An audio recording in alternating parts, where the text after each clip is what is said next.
Romans chapter 15. We've got some good stuff here. Let me just pass that up because we've seen that before.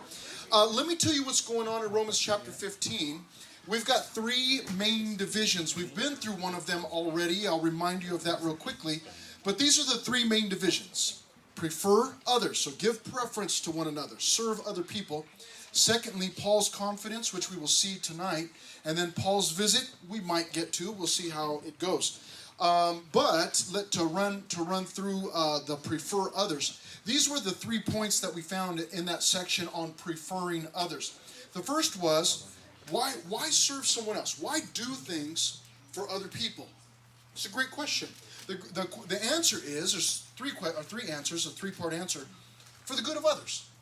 Do it because you're being a blessing to that other person, to that individual. You want to build them up. You want to encourage them. You want to bless them. Okay? Why would I want to build anybody up? Why would I want to bless somebody? I'm glad that you asked, because it's done for the glory of God. Because God is glorified when you and I bless someone else. So with that in mind, like knowing that it's glorifying to God, then we should be looking for opportunities to do things for other people. Let me think about that for just a moment. Some of us, many of us in here, I would probably even venture to bet that most of us have a hard time sharing the gospel with somebody, like just walking up and saying, hey, do you know about Jesus, man? Let me tell you about Jesus. Many of us have a hard time with that. However, not that you shouldn't do that, or this is like a free ticket not to do that, but there is another way to be a blessing to people, and that's by doing things for others. And in doing that, you will glorify God. And you may find out that as you bless other people, especially if they are not believers, if they're not Christians, they may get to the point where they ask you, hey, why are you always so nice to me? Oh, I'm glad you asked. It's because I'm a Christian and because I know Jesus, and then it may give you an opportunity to share. So for the good of others, for the glory of God, and then when we do it, how do we do it? We follow God's example. We learned about that last time. Following the example of God who gave Jesus who came to this earth not to live for himself. He was living for the glory of God and living to bless other people. So we follow that example. In case you don't know how to do it, you're like, well, how do I bless other people? Go to Romans chapter 15, all right? So we are going to pick it up in our second main division, which is Paul's confidence, beginning at verse 14. With all of that stuff in mind about being a blessing to other people, he says this, now I myself am confident concerning you, my brethren. So he has a confidence in the church. Now don't freak out. Let me explain to you something. It's not that Paul was confident in the church just because they were such great people and they're just so wonderful and they're just huggable like little teddy bears. That's not why. He was confident in the church because they had allowed God to work in them and to change them. It's not that Paul's just saying, oh, you people are such great people, but he understands, he has confidence concerning, notice what he says in verse 14. Now I myself am confident concerning you, my brothers, my family, my fellow Christians. I'm confident. It's because of what God had done in them.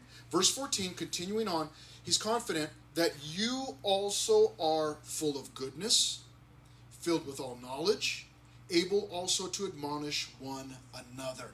In other words, in verse 14, you have what it takes to the things that I'm teaching you, you have what it takes, the ability to teach it to one another. Okay, so Paul was counting on them. Like, Paul was, I don't know if you knew this, but Paul is writing to the Romans because he's not there.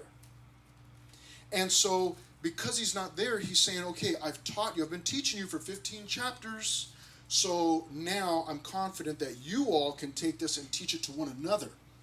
Use it to encourage one another. Use it to be a blessing or to challenge one another. So, same thing in here. I give you the word of God. I'm confident in all of you that you can take what you've learned and share that with someone. I'm not, no one else is expecting you to go and re-preach my message to somebody. Like, hey, have you ever heard about Jesus? No, not really. Okay, we'll open up to Romans chapter 15, and let me just give you all 20 points that Pastor Chris gave me. That's not the point. The point is to take something from the Word and go share it with somebody else. You've got the ability to do that. So Paul had confidence in that sense, that you can, he's like, I'm confident that you can take what you've learned and give that to someone else. Verse 15, nevertheless, brethren, I have written more boldly to you on some points, as reminding you, because of the grace given to me by God. So there are some things that I wrote stronger on. Now, I'm confident that you are listening, that you're learning. He's telling the church there in Rome. He says, but there are some areas that I wrote stronger on. Verse 16, because of the grace, at the end of verse 15, because of the grace given to me by God. Verse 16, that I might be a minister of Jesus Christ to the Gentiles. Ministering the gospel of God. That the offering of the Gentiles might be acceptable, sanctified by the Holy Spirit. Paul was, he would teach anybody that would listen. But there were, early in the church, a lot of like Peter and John and a lot of those disciples that were with Jesus were teaching mainly to the Jews. Mainly. Not only, but mainly. Paul was considered to be the apostle to the Gentiles, those that were not Jews. Now, it's not that Paul didn't teach the Jews. He did. He's talking to Jews in the book of Romans. But he's also talking to Gentiles. But what he's beginning to point out here to remind them is that his main focus was to share the gospel with the Gentiles. Verse 16. He is a minister of Jesus Christ. That means, minister means servant. So that doesn't mean, a minister isn't somebody who wears all black, but they have their white collar backwards. That's not necessarily a minister. It can be, and if they dress funny, that's okay. But the point is that a minister of Jesus Christ is a servant of Jesus Christ. So he's saying in verse 16, I'm a servant of Jesus Christ to the Gentiles, those that are not Jews. Ministering the gospel of God, that's the good news about God, that the offering of the Gentiles might be acceptable. Now, what is the offering of the Gentiles? That's a phrase that Paul uses simply to describe the Gentiles as a whole being offered or presented to God. That's all it is. He's not talking about an actual offering where, they bring, maybe their burnt offering or some kind of animal. That's not what he's talking about in this case. What he's talking about is just the fact that the Gentiles were being presented to God. They were offering themselves to God.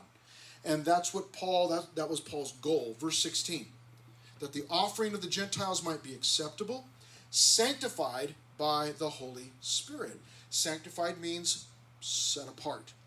That these Gentiles would be saved, that they would be separate from the world, in the world, but not of the world. Okay? Separated, devoted to God. So for each of us, we go out in public and we look the same as everybody else. We may have slightly different clothes or hair or whatever, but generally we look like everybody else in Southern California. However, because we are saved, those of us that are saved, we have been separated, even though we're you're taking the same classes as people that are not saved, or you're, going to the same places to shop as people that are not saved. We don't have like our own special little Christian store where we go get our Christian celery, with our Christian peanut butter to put on that celery, because how else would you eat celery, right? It is ungodly to eat celery by itself. Isn't it? I think it is. Anyways, so we're going to the same places, but our lives, our hearts are separated to the glory of God. That's what Paul wanted. Verse 17. Paul not only had confidence in the church and in the fact that God was working in the church, in the fact that the church had learned all of these things and could relay that to one another, but he also obviously had confidence in Christ. And he talks about that in verse 17. Therefore, I have reason to glory in Christ Jesus, in the things which pertain to God. So he's bragging about Jesus. Verse 18. For I will not dare to speak of any of those things which Christ has not accomplished through me in word and deed to make the Gentiles obedient. Now, verse 18 is, man, it's a shocker. Verse 18, here's what Paul is saying. I will not dare to speak of any of those things which Christ has not accomplished through me. What he's saying is, all I want to do is talk about Jesus and what Jesus has accomplished. And if there's something in my life that's not about Jesus, if there's something in my life that I've done, but it wasn't necessarily from Jesus or about Jesus, he says, what he's saying in verse 18 is, I don't even want to waste my time talking about that stuff. If I am learning some kind of instrument or something, and I'm just doing it on my own, just doing it in the flesh, Paul's like, so I don't even want to talk about that. It's a waste of time. I only want to talk about Jesus and what he's accomplished, Paul is saying in verse 18. So only Jesus. Verse 19. He's talking about what's been accomplished in the Gentiles, and he says, in mighty signs and wonders by the power of the Spirit of God. So those are the things that Jesus was doing as he was saving the Gentiles through Paul, using Paul. There were mighty signs and wonders. There was the power of the Spirit of God. So that from Jerusalem and round about to Illyricum, I have fully preached the gospel of Christ. So I've everywhere that I've gone, he names the two places, from Jerusalem all the way to Illyricum, I have fully preached the gospel of Christ. In every city that Paul stopped in, he preached. Every city. He didn't stop just for like, well, you know what, I'm gonna stop in this city because I heard that they have a really nice day spa, and I just want to get a little bit. I've been preaching the gospel. Got to get some, let my vocal cords relax. That was not even on Paul's radar. Everywhere that he went, he ended up preaching the gospel. That's what he was out there for. On his missionary trips, that's what he was doing, preaching the gospel. So verse 19, he says, everywhere that I went from Jerusalem all the way to Illyricum, I fully preached the gospel of Christ. And so I have made it my aim in verse 20 to preach the gospel, not where Christ was named, lest I should build on another man's foundation. But as it is written, he quotes Isaiah 52, verse 15 here, to whom he was not announced, they shall see, and those who have not heard shall understand. Verses 20 and 21, what Paul is pointing out is, listen, I did not preach the gospel where someone had already preached the gospel. Now, it's not that Paul thought, well, they've already heard the gospel. Forget this, I'm going on somewhere else. But Paul's focus was getting the gospel to people that had not heard it. That is what we would call a pioneering spirit. It means that his heart, it was a pioneering heart. It was, man, I want to go somewhere new where Christians have not been yet. So Paul was not looking on his missionary trips. He was not looking for some little Christian community where he would just go, set up camp, and hey, I'm just going to stay here for the rest of my life. He was looking for new places to go. Where are they? He would hear about like, oh, in that city, there are no Christians, there's no church there. And in Paul's mind and in his heart, that's where I'm going. And then he would go and begin to preach the gospel. And then he would do his best to see people saved and then start a little church. And he would do that from city to city to city. But he was aiming for those places that had no Christianity already. Do you understand Paul's heart there? How different that can be from many of us? Because many of us are looking for something called a comfort zone. Like, I just want to find that comfort zone. And I just want to find that comfort zone where everybody thinks like me, and they talk like me, and they dress like me, and they act like me, and they listen to the same kind of music that I do, and play the same video games that I do, and watch the same YouTubers that I do. And I just want to find that little community, and that's all I want. And Paul would see that, and not that Paul would think that that was a bad thing, but he's like, well, the gospel's already there, so let me just go. I got to go somewhere else where the gospel isn't, where there's not a little community already, where there's not a little crew. Let me go find some new place, and let me preach the gospel there. And I mean, gosh, what a punch to my gut. Like, you know, how often am I looking for comfort? And Paul's basically like, he didn't care about comfort. All he wanted to do was get the gospel out to as many people as he could. What a goal. What a goal. And that's what he did everywhere that he went. That's what he did. Shared the gospel with people that he did not know. Terrifying for some of us. But that was his goal. Now, in case you haven't noticed, let me point it out real quickly. What Paul is doing here is he's winding down the book. We're in chapter 15. There's only 16 chapters. So we're going to see the end of Romans pretty quick coming up here. But what Paul is doing is he's starting to wind down, like all of his message from the book of Romans, he's starting to wind it down. So he had talked about earlier, he talked about in chapter 14 and 15, hey, you got to serve one another. You got to love one another. And then we saw tonight at the beginning of our second section, he says, I'm confident concerning you that you guys can keep on teaching this to one another. You see what he's doing? He's handing off the ball, man. He's passing the torch. For those of you that run track, he's passing the baton. He's reaching to give it, he's reaching back to give that baton to somebody else so that they can take off. Or I guess reaching forward, to give it to somebody. Okay? So now what he's doing is, in verse, I was going to start in the wrong place. In verse 22, he's going to talk about the visit that he hopes to pay them.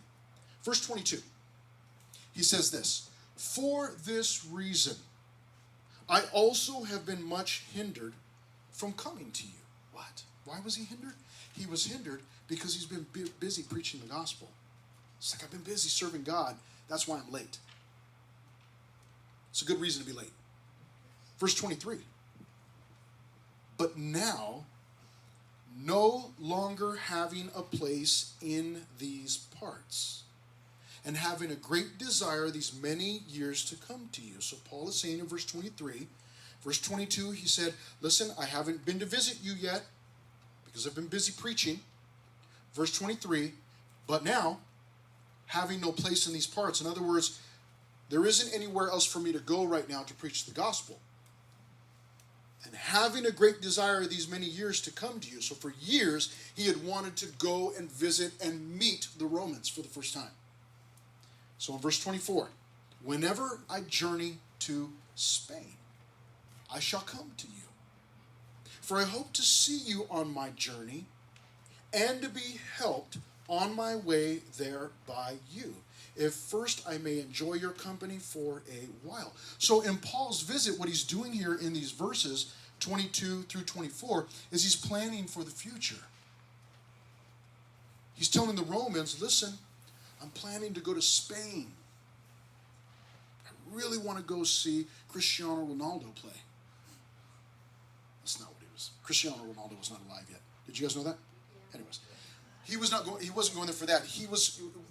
Well, we'll find out what he's doing. But he says, hey, listen, I'm planning to go to Spain, but when I do, I want to stop in Rome first, and I want to visit with all of you.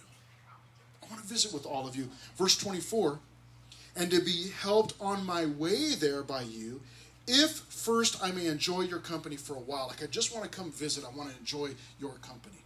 Isn't that cool? That Paul's just like he doesn't even know the Romans, and he's saying, I just want to come visit you. I mean, think about that. Sometimes we have a hard time, don't answer this out loud. Don't raise your hand because, but you ever been to like church camp and there's other churches there? And you're like,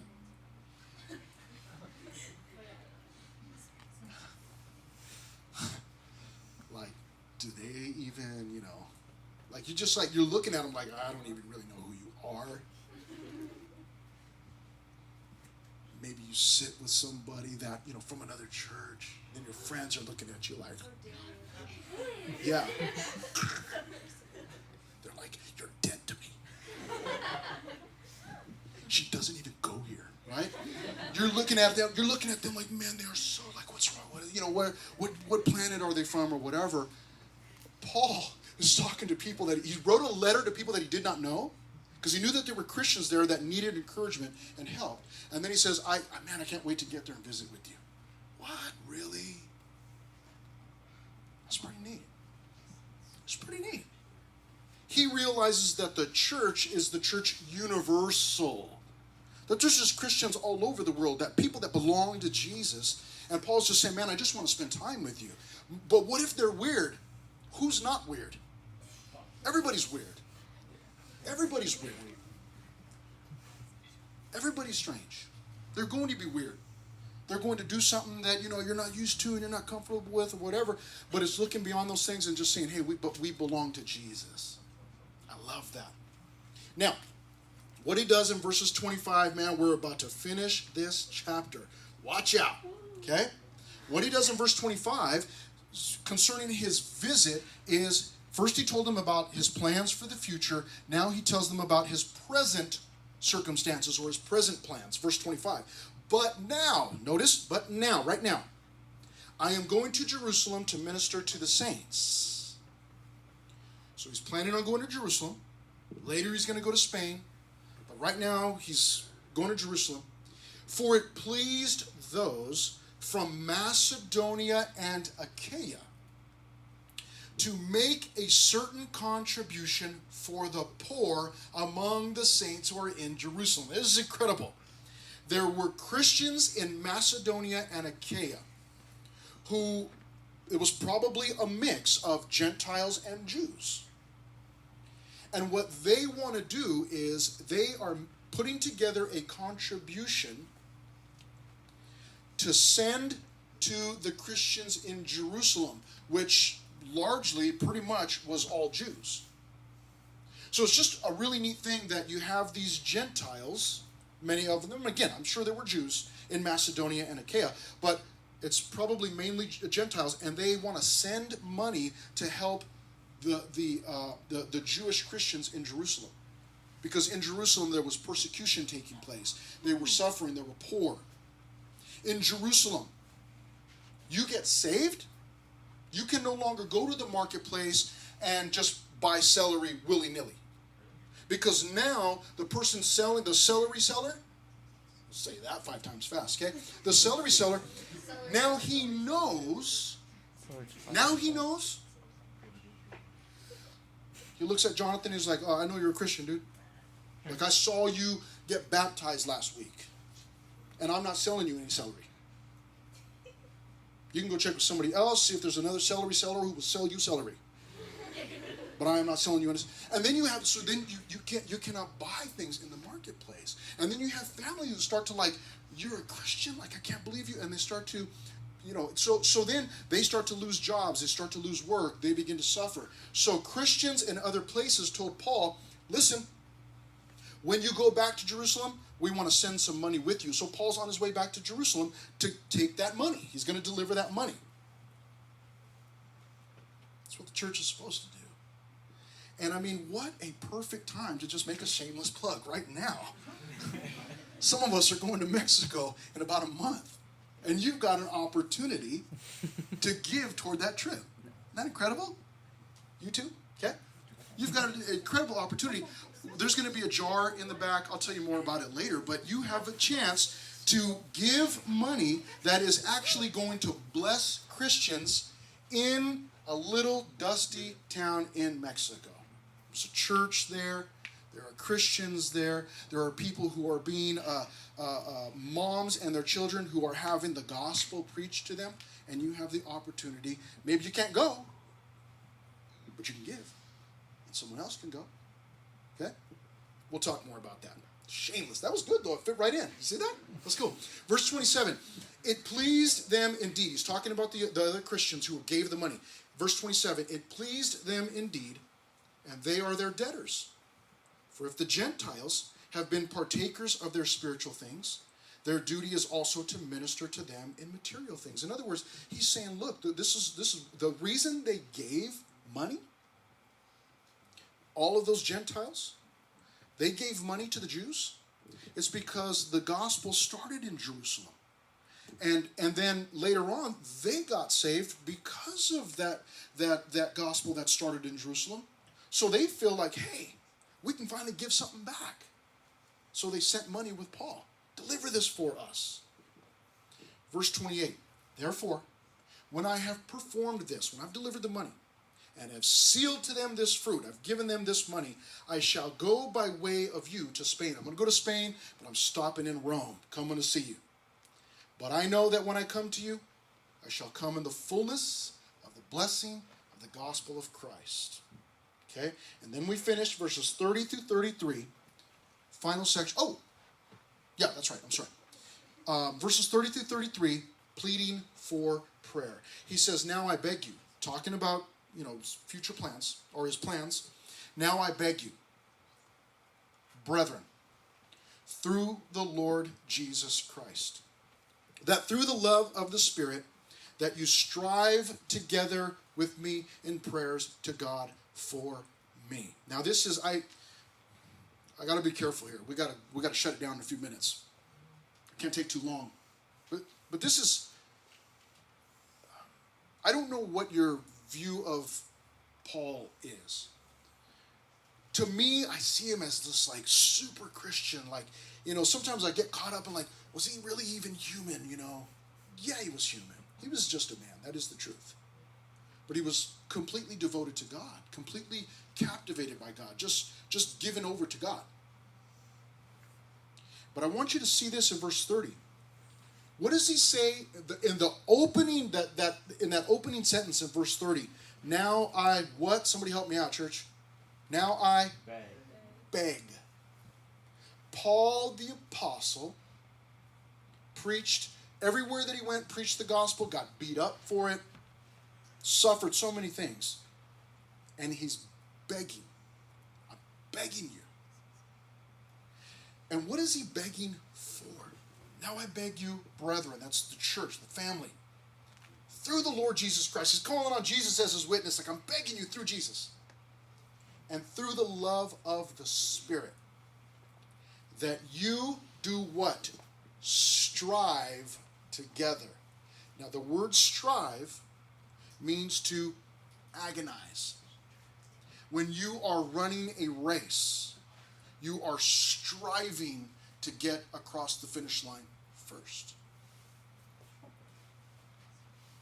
Paul says, I'm begging you that you agonize with me, verse 30, in prayers. I'm striving. That's why when we have a night of prayer, what do we call it again? Does anybody remember? Fusion Fight Night. Yes, Jordan. Fusion Fight Night. That's why we do that. Because prayer is not just, it can be, but it's not just a peaceful, flowery thing that we do. But sometimes, and sometimes your prayers can be absolutely agonizing. Like if you're watching a friend or a loved one be sick, suffer in sickness, and you know that they're dying. All of a sudden your prayers become more than just, Lord, would you please bless me and bless my day and, bless my lunch and, bless my family and my trip on the way home, and could you just bless me? All of a sudden you begin to agonize, like, God, I am begging you to save my loved one. That's what Paul is saying. Strive. So he's begging them to strive in prayer. And notice what he's asking for. In prayers to God for me, Paul says. I'm begging you to pray for me. I'm begging you to pray for me. Paul says, I need prayer, and I am begging you to pray for me. It's almost like there's absolutely not even an ounce of pride in this man's life. Like he has no shame. He's just like, I need prayer, and I'm begging for it, and I need prayer for me. I need you to pray for me. He's begging for it. Now, my thought is this, that if Paul, as great of a servant as he was, as wonderful as a man he was, and he was a wonderful man, he was still just a man, just a human. But obviously God used him in incredible ways. If Paul is begging for prayer, man, even more so, I better be begging for prayer.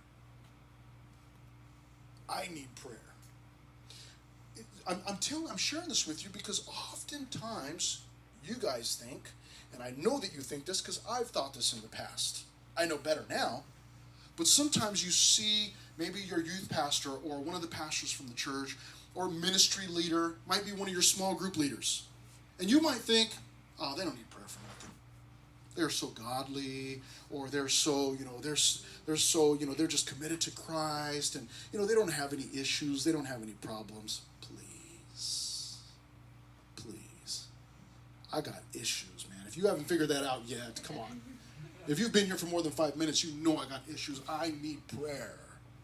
I need prayer.